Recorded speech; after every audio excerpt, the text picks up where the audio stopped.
සමනතිය හරි.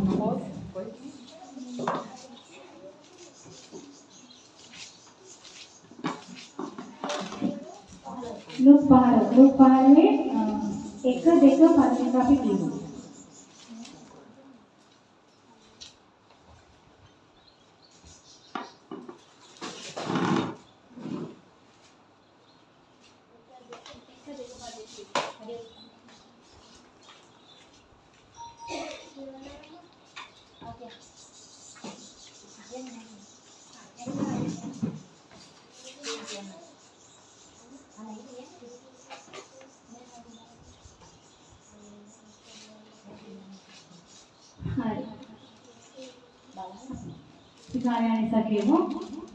තවද සියලු සුංගම් අය කරන්නෝද පෞකාරයෝද උන්වහන්සේගේ වචනේ අසන පිණිස උන්වහන්සේට ලං වී ආවෝය.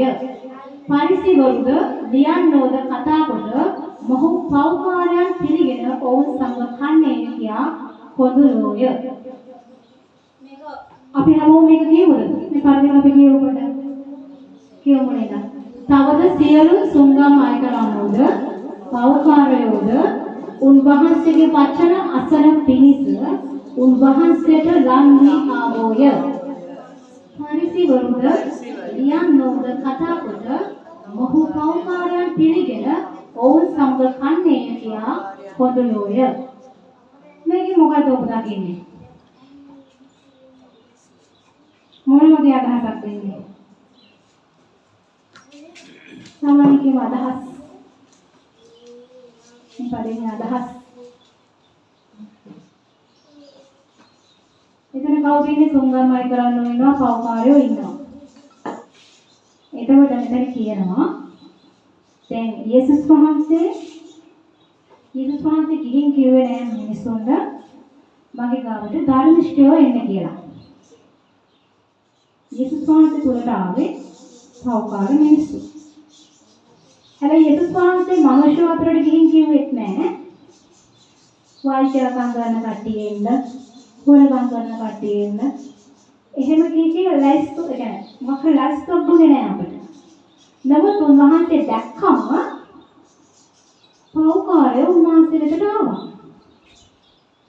දැන් යේසුස් වහන්සේ දැන් ගත්තම දැන් ගොඩාක් විලාසිතා තියෙනවා. එතකොට කෙනෙක්ව සමාන දුරට කැපිලා වෙනවා. නමුත් යේසුස් වහන්සේ සාමාන්‍ය විදිහට මනුෂ්‍යයන් අතර ජීවත් වුණා. නමුත් උන්වහන්සේ වෙතට පෞකාරය තමයි ආවේ. එතකොට මේක පරිසවරු ලියනවා මේකට කතා කරලා කියනවා මොහු පෞකාරයන් පිළිගෙන ඔවුන් සමග කන්නේ කියා කොඳුරේ. මනුෂ්‍යව කොඳුරන්නේ කොහොමද? දෙන්නේ එකතුවම කොඳුරනවා. ඇහෙන්න කොඳුරනවද? කනට කර මේ ඇස්සේ උඩ පාන දාලා කියනවානේ කොඳුරනවානේ මිනිස්සු ගැන. නැද්ද? කොඳුරන්නේද? කොඳුරනවා. ඉතින් මේගොල්ලෝ කෙඳුරුවා. ඇයි මේ කෙඳුරුවේ?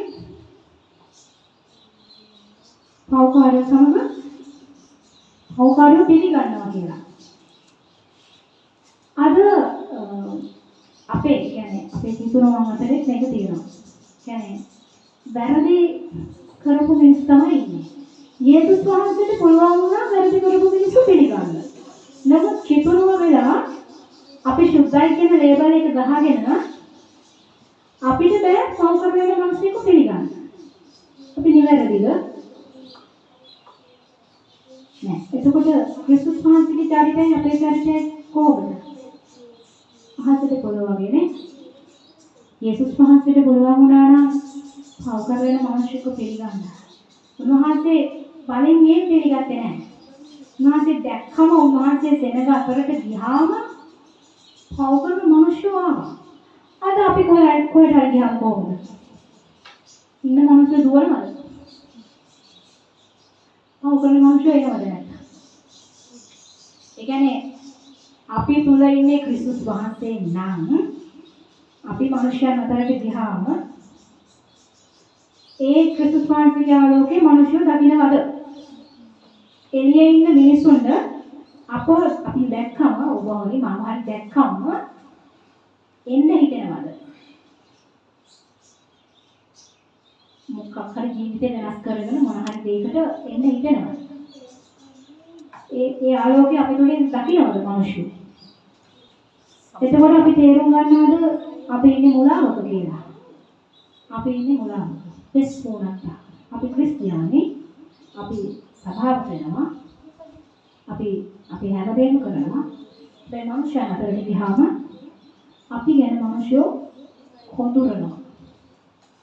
හැබැයි දෙන්න ඕනේ මොකක්ද? අපි දරාගෙන යන්නේ කාගේ පැත්තේද? අපි දරාගෙන යන්නේ ක්‍රිස්තුස් වහන්සේගේ ජාතකයට. එතකොට මිනිස්සු එන්න අවශ්‍යයි ඊටට. දැන් මිනිස්යන් අපවදට එන්න අපි මිනිස්සු අතරට යනවා ඊළඟ ප්‍රශ්නය. දැන් හරි. ඔබ කොහොම හරි සුභාරංචි ඇහුවා. ඔබ සභාවටත් ආවා. දැන් බොහොම අමාරුවෙන් අල්ලගෙන ස්ථිර වෙලා යනවා. දැන් එතකොට අර එළියේ ඉන්න මිනිස්සුන්ට මේක කියන්නේ කවුද? යේසුස් වහන්සේ රහත් වෙලා ඉඳලා කියනවා. යේසුස් වහන්සේ තනි වෙලා හිටිය හැම වෙලාවෙම. උන්වහන්සේ තනි වෙලා හිටිය මොකටද? උන්වහන්සේ තනි වෙලා හිටියේ මොනවටද? යේසුස් වහන්සේ තනි වෙලා හිටියේ මොනවටද? යාඥාව විතර මාස තනියම බෝලේ යන තොරෙන්නේ කන්දට ගිහිල්ලා පාදර ඉඳලා නගින්න කලින් නැති ගිහිල්ලා යාඥාව. ඊට පස්සේ උන්වහන්සේ තනියමද හිටියේ? බෝලේ හිටියා. ඊට පස්සේ උන්වහන්සේ කොහොමද හිටියේ? සිනගෝගවල මිනිස්යන් අතරේ තමයි හිටියේ. අද අපේ මිනිස්සුන්ට කෙනෙක්ට සුභාරංචි කියා ගන්න බෑ මිනිස්යන් අතරට යන්නේ නැහැ. මේ එළියේ තියෙන ආත්මවලද එහෙම නැත්නම් මේ මිනිස්යන්ට කවුද වග කියන්නේ? මේක දකින්නවා යේසුස් වහන්සේ ගියාම ඉස්සන්සේ කොතෙන් හරි ගියාම පව්කාරව එනවනම් යේසුස් වහන්සේ මිනිස්යන් අතරේ ඉන්න ඕන. එහෙමනේ. එතකොට කවුද මේ පණිවිඩය අරගෙන එළියට යන්නේ? මේක දැකපු යේසුස් වහන්සේට මම ලෝක 15ම කියන්නේ නැහැ. නමුත් ලෝක 15 උන්වහන්සේ උපමා තුනකින් මේ පරිසරුන්ට ලියන්නට කතා කරන්න උනා. එකක් නැති වුණු බැටළුවා, අනිත් එක නැති වුණු කාසිය, අනිත් එක නැති වුණු පුත්‍රයා. මේ උපමා තුනම අරගෙන කතා කරන්න උනා යේසුස් වහන්සේට. එකම පරිච්ඡේදයක තියෙනවා. අපි 15 චුට්ටක් කියමු. 4 ඉඳන් කියනකොට කරන්නේ කයි කියවන්නේ.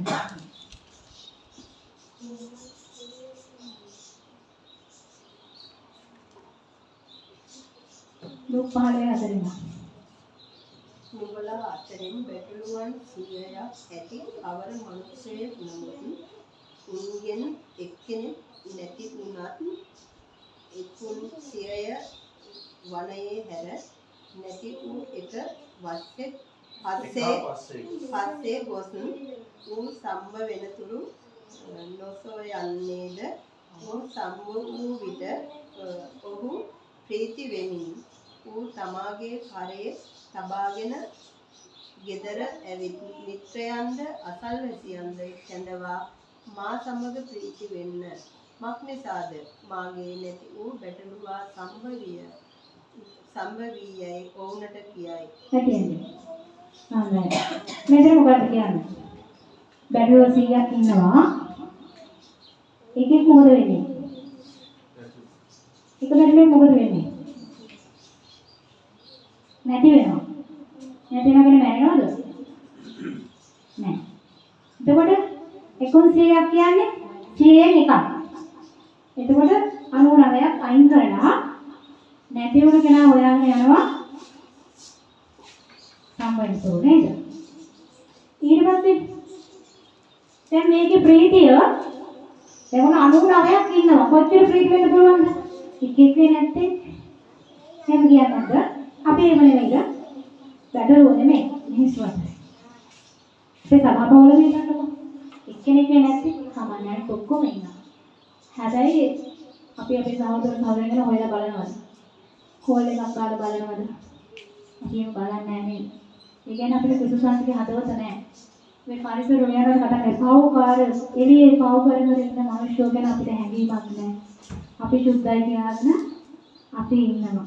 හැබැයි මෙතන 7 කියනවා පච්චත්තාප වන්නා වූ එක පව්කාරයෙකු ගැන ස්වර්ගයේ ප්‍රීතිය වන්නේයි නුඹලාට කියන්නේ.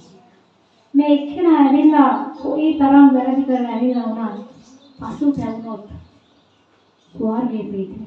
පසු තැනීම ජීවිතේ කොච්චර වැදගත්ද? මනුස්සය අකමැතිම දේ මොකද්ද? මනුස්සය තමන් වැරදි කියන්නේ කැමති නැහැ. හැබැයි වචනේ මොකද්ද කියන්නේ? මනුස්සයෙක් පසු පැවුනොත් ස්වර්ගයේ ප්‍රීතිය වෙනවා. ස්වර්ගය කියනකොට අපි ස්වර්ගය ඉගෙන ගන්න තියෙනවානේ. දෙවියන් වහන්සේ ඉන්නවා, දේව දූතයෝ ඉන්නවා. මේ ස්වර්ගයේම ප්‍රීති වෙනවා. ඉතින් ඒකම යටින් කියනවා නැති වුණු කාසියක් ගැන. ඒක පොඩ්ඩක් අපි කියමු. අටේ ඉඳන්. ආලේ අටේ ඉඳන්. නොහොත් ප්‍රීතිය කියලා 10ක් ඇති කවර ස්පේස් එයින් එකක් නැති වුණොත් පහනක් දල්වා ගෙය අතුගා ඒක සම්භවන තුරු උත්සාහයෙන් නොසයන්නේද? ඒක සම්භව විට මිත්‍රයන් අසල් වාසින්ද කැඳවා මා සංග ප්‍රීති වේලා මක් නිසාද මාගේ නැති වූ රිටිනිය සංගවියයි ඕන්ට කියන්නේ. මේක විශේෂ දෙයක් දකින්න නැතුවලා. දැන් මම දෙකක් කිව්වනේ. දැන් මේක හම්බුනාම ඒ හම්බෙච්ච කෙනා තනියෙන් ප්‍රීති වෙලා නැහැ. මිත්‍රයන්ටත් කතා කරනවා අසල් වාසින්ටත් කතා කරනවා. එහෙම නේද? දැන් කාසියක් වැටිලා ගේ පතුගම පහනකුත් දානවල නැති වෙච්ච කාසියක් වෙනවා. හැබැයි තව කාසි නවයක්ම තියෙනවා. හැබැයි මේක හම්බුනාම අර නවය ගැනට වැඩි කොහොමද ප්‍රීතිය ඒකේ? මිත්‍රයන්ටත් දෙන්න කියනවා අසල් වාසින්ටත් දෙන්න කියනවා. ඒකද ප්‍රීති වෙනවා. අකීකරු පුත්‍රයා කතාව අපි අහලා තියෙනවා නේ. ඒකේ මොකද වෙන්නේ? සාරාංශයක් වශයෙන් මොකද වෙන්නේ? ඒකේ පුත්‍රයෝ දෙදෙනෙක් ඉන්නවා පියෙකුට වශානයක් කරන්නේ. පුත්‍රයෝ දෙදෙනෙක් ඉන්නවා ඊට පස්සේ ඔව්. දැන් ගෙදර යන්නේ කොයි පුතාද? පොඩි පුතා බාලයි. බාල පුතා ගෙදර යනවා. ගෙදර යනවා. යනවා. චෝගේ එයාගේ කොටසක් තරම් හිතනවා අරගෙන යනවා ඈතට. යනවා. ඊට පස්සේ ඊළඟ මොකද කරන්නේ ඔය දානේට? කල්පියාන ජීවිතේ ඔක්කොම නාස්ති වෙලා ඊට පස්සේ මොනවද බලාගන්න වෙන්නේ අර? ඌරන්ට කන්න දෙන කෑම කන්න දෙනවා. ඕක කන්න වෙනවා. ඊට පස්සේ එයා නැවත පියා හොයාගෙන එනවා. කොහොමද? එයා සිහින් පොදවා කතා කරලා එයා ළඟට එනවා. දැන් පුත්‍රයාට කොහොමද ඇතිලා නෙමෙයිද පියාට? නැති වෙලා. හැබැයි මේ පියා පුත්‍රයාගේ දැන් තාත්තා කෙනෙක් ගාවෙන් ගෙදරින් ගියාම දැන් උනේ යනවා යන්න. ගෙදර එන්නේ නැහැ. දැන් තාත්තා සන්තෝෂයෙන් කාලා බීලා ඉන්නවද? ඔච්චර බලාගෙන ඉන්නන්නේ එනකම් ඒ වගේ තමයි. එතකොට මෙතන කියනවා පාඩලේ විස්තර. ඔහු දුර සිටියදීම ඔහුගේ පියා ඔහු දැක අනුකම්පාවී. දුර සිටියදීම දැක. දුර සිටියදීම දකින්න නම් පියා පුත්‍රයා එනකම් බලාගෙන ඉන්න ඕනේ. එහෙම නේද? අපි අරියම කෙනෙක් එනවා අර පාරෙන් එනවා කෙනෙක් දකින්න නම් අපි මෙතන ඉඳන් බලාගෙන ඉන්න ඕනේ නම. එහෙමනේ. දුර සිටියදීම දැක. සුවගොස් ඔහුගේ බෙල්ල වැරදාගෙන ඔහු සිපගත්තේය. රයිට් මම ඔක්කොම කියන්නේ. ඊට පස්සේ 24 කියනවා මක්නිසාද මේ මාගේ පුත්‍රයා නැසී නැවත ජීවත්ව සිටී. ඔහු නැති සම්භවියේ කීවේ. කියන්නේ පුත්‍රයෙක් නැති වෙලා නේ. කොහොමද තුනකින් උන්වහන්සේ කතා කරනවා. එවිට ඔහු ප්‍රීති වෙන්න පටන් ගෙන ඔහුගේ වැඩිමහල් පුත්‍රයාට දෙන්නේ ඔහු ඇවිත් ගෙදර ගන්නෝ කල සූර්ය නාමයක් නැතිවත් ඇති දානයික අවශ්‍ය වෙන්නේ නැහැ. එතකොට දැන් මේක සමරන්නේ කොහොමද මෙයාලා? ඒකත් එක්ක එයා තනියෙන් ඒක සෙලිබ්‍රේට් කරනවද? නෑ ඒකත් ඒ කට්ටියත් එක්ක ප්‍රීති වෙනවා. මොකද්ද මේකෙන් අපිට ගන්න දෙන්නේ? දැන් අපි උපමා තුනක් කතා කරලා ඒක පරිච්ඡේදය. නැතිව ගැටලුවක් සම්පූර්ණවම අසල්වාසී මිත්‍රයන් කැඳවා ප්‍රීති වෙනවා. නැතිව කාසිය සම්පූර්ණවම අසල්වාසී මිත්‍රයන් කැඳවා ප්‍රීති වෙනවා. නැතිව පුත්‍රයා හම්බුනහම ඒ විදිහටම ප්‍රීති වෙනවා. දැන් මේ මොකද කියන්නේ මෙතන? පව්කාර මිනිහෙක්. පව් කරපු කෙනෙක්. දැන් කිතුරුව වෙලා පව් නොකර ඉන්නේ නැහනේ. පව් කරනවනේ. සුද්ධයි කියන බලන්න. එතකොට අපිට පුළුවන් වෙනවා අපි කරපු වරද ගැන පසුතැවෙන්න. අලුතෙන් මිනිහෙක්, අලුතෙන් අපේ සහෝදරයෙක් සහෝදරියක් ආව මේ මිනිහා පසුතැවෙනවානේ. අපි ගැලවෙලි ආච්චාම් කියනවානේ. එතකොට දැන් ගැලවෙලි ආච්චාම් කිව්වම ජීවිත කාලෙම ජීවත් වෙන්න පුළුවන් දෙයකින් බෑ. එහෙනම් අපි තපස්පතා පසුතැවෙනවා. පසුතැවෙන මිනිහයාට වෙනුවෙන් ස්වර්ගයේ ප්‍රීති වෙනවා. ආමේන්. ආමේන්. පසුතැවෙන මිනිහයා වෙනුවෙන් ස්වර්ගයේ ප්‍රීති වෙනවා. ස්වර්ග ප්‍රීති වෙනවා කියන්නේ දෙවියන් වහන්සේ ප්‍රීති වෙනවා. එතකොට ඔබ පසුතැවෙන එක කොච්චර වැදගත්ද? යෝන දන්නව නේද? යෝන දන්නවද? යෝනට කොහෙද යේසුස් වහන්සේ යෝනට මොකද දෙවියන් වහන්සේ යන්නේ කිව්වේ? කොහෙද යන්නේ කිව්වේ? නිනෙවෙට යන්නේ කොහොමද? යෝන කොහෙද ගියේ? තාර්ෂිෂ් වලට ගියා. ඉතින් යෝනට යහපතක් වුණාද? එයාට දවස් 3ක් කට්ට ගන්න ඕනනේ. මාළුවේ බඩ ඇතුලේ කොහොමද තියෙන්නේ නැද්ද ඒක? දැන් අපිට එක කතන්දරයක් කියනද අපි රස කරගෙන කියනවා. ඒ අත්දැකීම කොයි වගේ වෙන්නේ නැතිද? ඊට පස්සේ කොහොමද දෙවියන් වහන්සේ කියපු දේ හුවේ නැහැ. මොනවද දේවා මාළුවේ බඩ ඇතුලේ අපි දන්නවනේ කතාවනේ. ඉතියා ඊට පස්සේ තමයි නිනිවෙට ගියේ. දැන් නිනිවෙට ගිහලා නිනිවේ දෙනකොට පසුතැවෙන්න කියලා නෝන යහපත් විදිහට කියන්නේ නේද? දැන් මම තරහ ඉන්නේ. මට මෙච්චර හරියක් තරහ දෙවියන් වහන්සේ. දැන් ගිහින් අනේ මට දෙවියන් වහන්සේ මේක කරා ඔයාලා පසුතැවෙන්න දවස් 4කින් මේක විනාශ කරන්න යනවා එහෙම කියන්නේ නේද? මේ කොහොම කියන්නේ නේද? ඔයාලා පසුතැවෙන්න. අනේ දෙවියන් වහන්සේ දවස් 4කින් විනාශ කරනවා.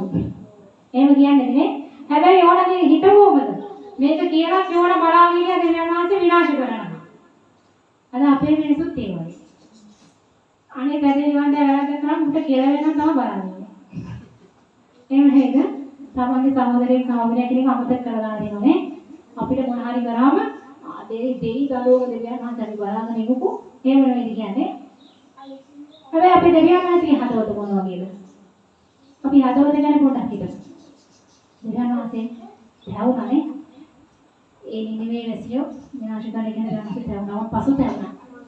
ඕම් ගෝණිලේදී ඇඳගෙන ඕම් පසුතැවුණා. එතකොට පසුතැවීම ජීවිතේ කොච්චර වැදගත්ද? කොච්චර වැදගත්ද ශානිය? කෙනෙක් පසුතැවෙනවා. මනුෂ්‍යෝ හිතනවා වැරද්දක් කරොත් දඬුවම තමයි ලැබෙන්න ඕනේ කියලා. ඒ එන්න කාගේ හදවතද? ඒ එන්න මනුෂ්‍යයාගේ හදවත. දෙවියන් වහන්සේගේ හදවත කොයි වගේද? දෙවියන් වහන්සේ පසුතැවිලා මේ මනුෂ්‍යයන්කම් බලාගෙන ඉන්නවා බොහෝම ඉවසිල්ලෙන්. විනාශ කරන්න යන උන්වහන්සේ පසුතැවුණොත් උන්වහන්සේ ගැන තැවෙනවා. එච්චර උණු වෙන හදවතක් අපේ දෙවියන් වහන්සේට තියෙන්නේ. උන්වහන්සේගේ හදවත අන්න ඒ වගේ. මනුෂ්‍යෝගේ හදවත එහෙම නෑ. හැබැයි අපිට කාගේ හදවතද තියෙන්න ඕනේ? අපිට ක්‍රිස්තුස්ගේ හදවත තියෙන්න ඕනේ. කෙනෙක් වැරදි කරලා ඉතින් අපංකවම පිළිගන්න පුළුවන්කම අපිට තියෙන්න ඕනේ. නේද? ඒ මනුෂ්‍යයාට වරදිනකම් බලාගෙන නැතුව ඒ වැරද්ද අපිට හදන්න පුළුවන්කම තියෙන්න ඕනේ. ආමෙන්. එතකොට ඒ ආදරය ක්‍රිස්තුස්ගේ ආදරයෙන් අපිට මේ මනුෂ්‍යව දිනා ගන්න පුළුවන්කම තියෙන්න ඕනේ. වැරදි වලින් මනුෂ්‍යව අහන්නරු ගන්න නැතුව මනුෂ්‍යව දවස් 99ක් මනුෂ්‍යව වැරදි කරන්න පුළුවන්. හැබැයි එක දවසක වුණාම පසුතැවිලා මගේ මේ ජීවිතේම හදා ගන්නවා කියලා. අපිට මේ මනුෂ්‍යව හිත ගන්න පුළුවන්කමක් තියෙන්න ඕනේ. මිනිස්සු අතහැරලා දාන එක මනුෂ්‍යගේ හදවත. නමුත් ක්‍රිස්තුස්ගේ කවදාවත් අපව අතහැරලා දාන්නේ නැහැ. දැනහසිරික සංශාවේවා. අපි දවස් පතා පසුතැවෙමින් අපේ උන්වහන්සේගේ අභිමුඛත්වයේ අපි ආශාවෙන් උන්වහන්සේට සම්බන්ධකම් පවත්වමින් අපි ජීවත් වෙමු. ඉස්පෙයි.